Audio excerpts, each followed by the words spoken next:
This audio reading is from the book Teachings of Nature in the Kingdom of Grace by Charles Spurgeon. Our selected reading is Healing Beams, Malachi chapter 4. The Son of Righteousness, when he rises on those that fear the Lord, gives them healing. There is healing in his wings.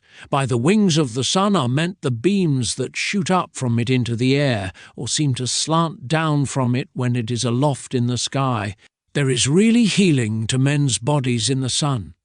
Have we not seen them come to the sunny land consumptive and doubled with weakness, and as they have sat in the sun and warmed themselves for a few weeks, the wound within the lung has begun to heal, and the consumptive man has breathed again, and you have seen that he would live. Some have gone thither who scarce could speak, and beneath the sun they began to speak again, like men whose youth has been renewed. The sun is the great physician. Where he enters not, the physician will be needed, but where he shines men speedily revive. As for the Son of Righteousness, oh, how he heals the sick! I would like sick Christians to sit in his sunlight by the year together, if you did nothing else but bask there, as animals delight to bask in the sun.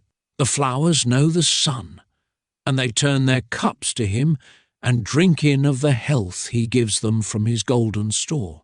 Oh, that we had as much sense to know the Son of Righteousness, that we might by prayer and meditation and holy living bask and sun ourselves in his delicious beams. We shall be strong indeed if he rises upon us with healing in his wings.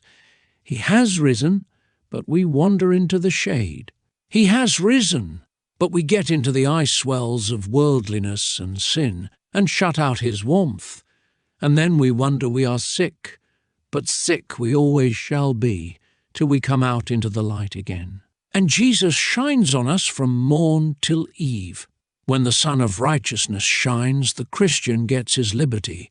Ye shall go forth. I have been staying where the invalid does not venture out if the wind blows, and if it is a little chill and the sun is not bright, he must stay indoors or lose the benefit he has received. But when the sun is out and the air is calm, then he comes forth and leaves his bedroom and is all alive once more. There are Christians who have been kept indoors a long time. They have not walked the length of the promise, nor spied out the breadth of the covenant, nor climbed to the top of Pisgah to gaze upon the landscape.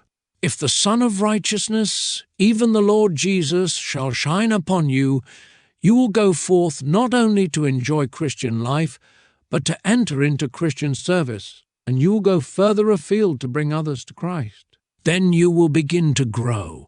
That is another effect of the sun, and how wonderfully the sunlight makes things grow.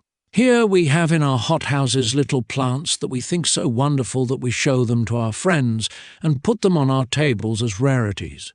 But I have seen them in the sunny south 10 times as large growing in the open fields, because the sun has looked upon them. The rarities of our country are the commonplaces of the land of the sun.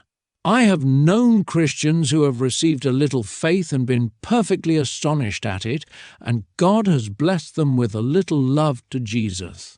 And they have felt as though they were splendid saints, but if they lived in the sunlight, they might move mountains by their faith, and their love would lead them to devote their whole life to Jesus. And yet they would not be astonished.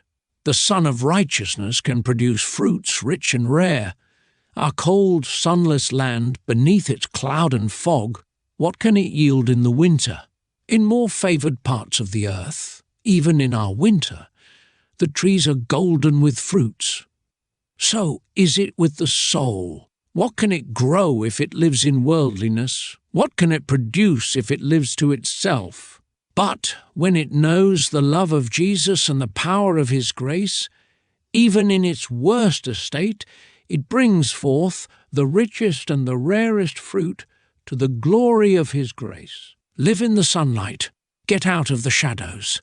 There are dreary glens in this world where the sun never shines. They are called glens of pleasure, and sometimes the pale moon looks down on them with sickly ray, but the saint knows the light of the sun from the light of the world's moon. Get away from those chill places into the clear light. But, says one, I did not know there were joys in religion. You do not know true religion, then, for it is a thing of beauty and a joy forever. He who knows Christ has seen the Son, but until he has known him, he has seen but the glowworm's glitter. This concludes our reading. Thank you for listening.